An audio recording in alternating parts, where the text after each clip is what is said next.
Welcome back to my channel. नमस्ते, आप कैसे हो? आई होप आपका दुर्गा पूजा और आपकी दिवाली बहुत अच्छे से आपने स्पेंड की। और अब बारी आ गई है छठ पूजा की। तो आपको क्या लगा कि अगर मेरे अंदर की बंगाली बहू निकल के दुर्गा पूजा में जा सकती है तो फिर छठ पूजा क्यों नहीं? क्योंकि वो भी तो मेरा एक पार्ट ही है। और लाइफ के मैंने 25 से 26 साल मम्मी को बचपन से छठ पूजा करते हुए घर पे देखा, तो मैंने सोचा कि क्यों ना आपको इस बार नीदरलैंड्स में छठ पूजा दिखाई जाए। क्योंकि सिर्फ इंडिया में ही नीदरलैंड्स में भी इंडियंस बहुत आगे निकल चुके हैं और बहुत धूमधाम के साथ सिर्फ दुर्गा पूजा ही नहीं बाकी हर एक फेस्टिवल वो अच्छे से मना रहे हैं। तो आपने दुर्गा पूजा तो बहुत सारा देखा होगा ना, नीदरलैंड्स में कैसे सेलिब्रेट करते हैं। चलिए मैं आपको दिखाती हूँ कि नीदरलैंड्स में छठ पूजा कैसे सेलिब्रेट करते हैं। सिर्फ बंगाल ही से ही नहीं बल्कि छठ पूजा मनाने वाले सारे व्रती और उनकी फैमिली और जो मोस्टली यूपी बिहार से जो लोग हैं जो छठ पूजा सेलिब्रेट करते हैं वो सब यहाँ पे उन्होंने एक मिनी इंडिया बना दिया है नीदरलैंड्स में। और मुझे भी मेरे भी कानों तक आ ही गई कि यहाँ पे भी छठ पूजा सेलिब्रेट हो रहा है और काफ़ी सालों से सेलिब्रेट हो रहा है। लगभग पिछले 7 सालों से वो सेलिब्रेट कर रहे हैं एम्स्टरडैम में। और इस बार क्योंकि बहुत बड़े तरीके से उन्होंने पूरा ये ऑर्गेनाइज़ किया है और आयोजन किया है इस चीज़ का, तो मैं इस बार मिस नहीं करना चाहती थी। 3 सालों से तो मैं मिस कर रही हूँ पूजा, लेकिन इस बार नहीं, इस बार ज़रूर मैं जाऊँगी। और आज है संध्या, जो सूर्य भगवान को अर्घ दिया जाता है। तो आज है तीसरा दिन छठ पूजा का, तो और हम आज जा रहे हैं संध्या का अर्घ देने के लिए। तो आप उसी के साथ साथ आपको मैं ये भी दिखाऊंगी कि वहाँ पे जो लॉर्ड शिवा हिंदू टेम्पल है एम्स्टरडैम में, वहाँ पे किस तरह से लोगों ने छठ पूजा सेलिब्रेट करने का पूरा जो ऑर्गेनाइज किया है वो कैसे किया है। तो चलिए मेरे साथ आगे चलते हैं। और प्लीज़ अगर पूरा वीडियो देखना है तो प्लीज़ सब्सक्राइब कीजिए चैनल को, लाइक कमेंट कीजिए, आप बताइएगा ज़रूर कि आपको मेरा वीडियो कैसा लगा। वैसे तो मैं हो गई हूँ तैयार। ये बैकग्राउंड पे मत जाइए, ये मैं हो गई हूँ तैयार। एंड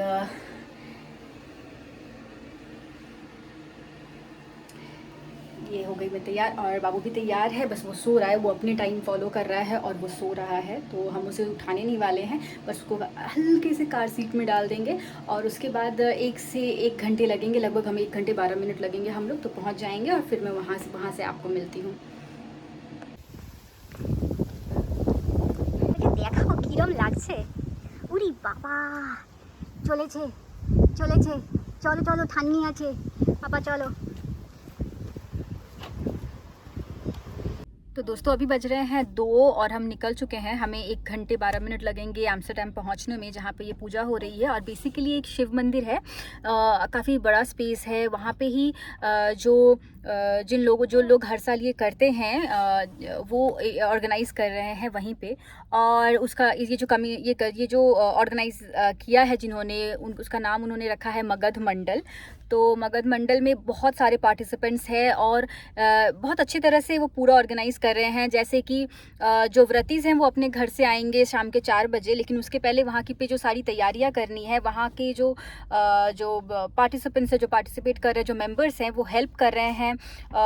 आप प्रसाद बनाने में बताओ, या फिर तो अगर आप कहो कि पुल जो तैयार करना है, क्योंकि यहाँ तो आपको कनाल या नदी तो है नहीं, कनाल होगा, वहाँ आपको पूजा करना अलाउ नहीं करते हैं। तो आपको बेसिकली पुल तैयार करना होगा जहाँ पे आप सूर्य भगवान को अर्घ दो और पूजा कर सको। तो व्रतियों के लिए वो पुल तैयार किया जाएगा वहीं पे मंदिर के सामने, ऐसा ही बताया गया, ऐसा ही हमने सुना।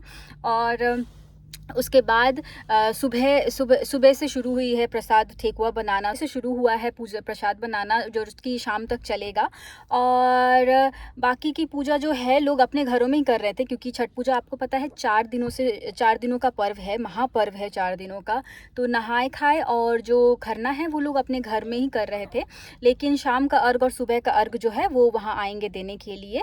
तो शाम के अर्घ के लिए जितने लोग आएंगे और जो व्रतीज़ हैं वो तो उपवास में रहते हैं, लेकिन बाकी जो लोग आएंगे उनके लिए भी खाने का भी इंतज़ाम किया जा रहा है, जो कि शाम के 7 बजे से शुरू होगा और 4:30 बजे, क्योंकि यहाँ पे सनसेट का टाइम देख के लोगों को बुलाया गया है, व्रती को आने को कहा गया है और अर्घ दिया जाएगा। तो उस हिसाब से सारे लोग पहुँचेंगे। बाकी जो मेंबर्स हेल्प करने वाले हैं वो पहले से ही पहुँच चुके हैं, वो ठेकुआ प्रिपरेशन उन्हें शुरू कर दिया है। हमें काफ़ी सारी फ़ोटोज़ भी मिली, क्योंकि एक व्हाट्सएप ग्रुप उन्होंने बनाया है जिसमें हम सब एडेड हैं। और उसके बाद पुल की जो तैयारी है वो भी अब शुरू हो जाएगी। फिलहाल अभी हम रुके हुए हैं छाता लेने के लिए, क्योंकि वेदर का कोई भरोसा नहीं है। मौसम ऐसे तो कहा गया था कि 90% चांसेस ऑफ रेन है आज, लेकिन पता नहीं, सूर्य भगवान एकदम साक्षात प्रसन्न हुए हैं, और भगवान अभी भी हैं सूर्य भगवान। तो फिर भी जस्ट इन केस हम छाता लेके क्योंकि छाता घर पे था नहीं, तो हम खरीद के उसके बाद फिर से स्टार्ट करेंगे और चलेंगे अपने गंतव्य की ओर। तो दोस्तों खुशी खुशी निकली तो थी मैं, लेकिन उस टाइम तो सूरज भगवान थे, लेकिन अभी थोड़ी देर बाद ही ऐसा हो गया है मौसम की बहुत भारी बारिश होने वाली है, और धीरे धीरे बारिश स्टार्ट भी हो गई है और लगभग हम पहुंचने भी वाले हैं। तो बस देखते हैं कि क्या मौसम रहता है और ठीक से हम अर्घ दे पाते हैं कि नहीं, तो वहाँ पे पहुँच के ही पता चलेगा। तो पहुंच गए हैं हम, और धीरे धीरे लोग भी पहुंच रहे हैं दोस्तों, देखिए जैसे। और ये रहा लॉर्ड शिवा हिंदू टेम्पल। तो पहले चलते हैं भगवान के दर्शन करते हैं, फिर मैं आपको सारा इंतज़ाम दिखाऊंगी। तुम क्या करोगे?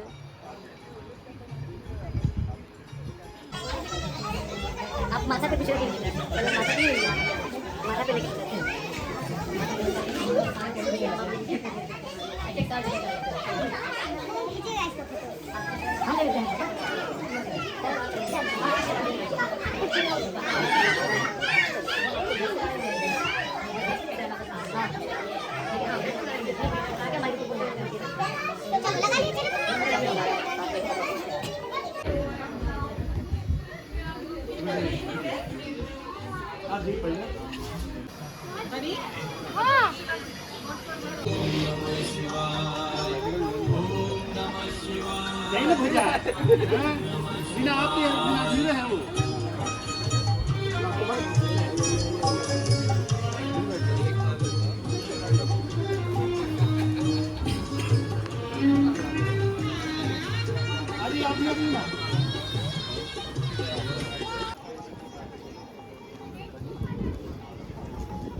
थोड़ा सा इसको उधर करना है, उधर करना है। अभी देखिए, अब जैसे कि देख रहे हो, ये जो है ना छोटे छोटे पुल, यही यहीं पे जो व्रती हैं वो अपना इसी पानी के अंदर अपना पूजा शुरू करने वाले हैं, और पहले वो सारी तैयारियां कर ले रहे हैं, जो कि जितना सामान जो छठ पूजा में जो अर्घ देने के समय लगता है या जो चढ़ावा होता है वो सारा कुछ वो अरेंज कर ले रहे हैं। और उसके बाद फिर इसी पुल में वो खड़े होंगे और यहीं पे लोग अर्घ देंगे। तो धीरे धीरे सारे व्रती भी आ रहे हैं, अभी भी पूरी तरह से आए नहीं हैं। 3-4 और भी पुल यहाँ पे लगने वाले हैं, और फिर जैसे ही टाइम हो जाएगा सनसेट का, उसके कुछ देर पहले ही अर्घ देना शुरू हो जाएगा। कितना अच्छा लग रहा है दोस्तों ये देख के, क्योंकि घर पे भी यही माहौल रहता था, और आसपास सारे लोग, चाचा चाची मम्मी सारे लोग मिलके व्रत करते हैं ना, तो वो सारी चीज़ें जो तैयारियां वो करते हैं सब कुछ एक साथ होती है घर में, और हम सब उनका हाथ बटाते रहते थे। तो वैसे ही आज का माहौल लग रहा है, बहुत दिनों बाद अपने घर की जो फीलिंग है वो महसूस हो रही है। तो बहुत ही अच्छा लग रहा है कि देश से इतनी दूर लोगों ने इतनी मेहनत की है ये पूजा को अरेंज करने में और उसे सफल बनाने में, और जो लोग बाहर आके भी ये सुविधा पा रहे हैं कि अपना व्रत पूरा कर पा रहे हैं, अपनी पूजा कंटिन्यू कर पा रहे हैं, तो ये बहुत बड़ी बात है दोस्तों। देख सकते हो आप कितनी अच्छी तरह से उन्होंने, कितनी परफेक्टली, कितनी अच्छी तरह से इस पूरी सजावट करी गई है। और अभी तो बहुत कम लोग हैं, धीरे धीरे मैंने सुना कि बहुत लोग आने वाले हैं, तो मैं आपको आगे का दिखाती जाऊंगी जैसे जैसे लोग आते जाएंगे। और फिर आप देखिएगा कि जो मिनी इंडिया मैंने आपको बोला ना शुरुआत में, वो नेदरलैंड्स में पूरा बन चुका है, मिनी इंडिया ही बन चुका है। दोस्तों मुझे लगता है कि भगवान की पूजा गोत्र और अरुचि या रुचि पसंद नापसंद से नहीं की जाती है, बल्कि आस्था से की जाती है। और आपके मन में अगर आस्था हो तो आप कोई भी मुश्किल पार कर सकते हो, और भगवान आपके साथ हमेशा रहते हैं। जैसे मेरे छोटू के साथ अभी हैं, और उन्होंने हमें आज भेज दिया आज का अर्घ देने के लिए। तो ये भी थोड़ा कुछ फ़ोटो सेशन, क्योंकि वो तो मस्ट है और सब अपनी अपनी जगह पे पोस्ट करने वाले हैं ना, तो ये फ़ोटो सेशन तो बनता ही है। और इसके बाद अर्घ की शुरुआत होगी।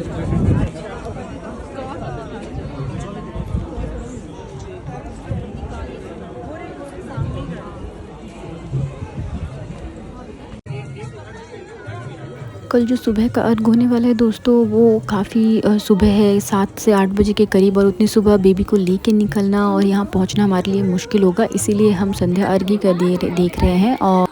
और चिंता करने की भी बात नहीं है, क्योंकि प्रसाद हमें कल जो पूजा खत्म होने के बाद जो प्रसाद मिलेगा ठीक हुआ, वो हमारे लिए भी अरेंजमेंट कर दिया गया है। जो लोग मंदिर आके प्रसाद नहीं ले सकते, वो अपने नियरेस्ट सिटी में रहने वाले पर्सन ऑफ कांटेक्ट से प्रसाद कलेक्ट कर सकते हो, और इस तरह से हमारा भी अरेंजमेंट हो जाएगा।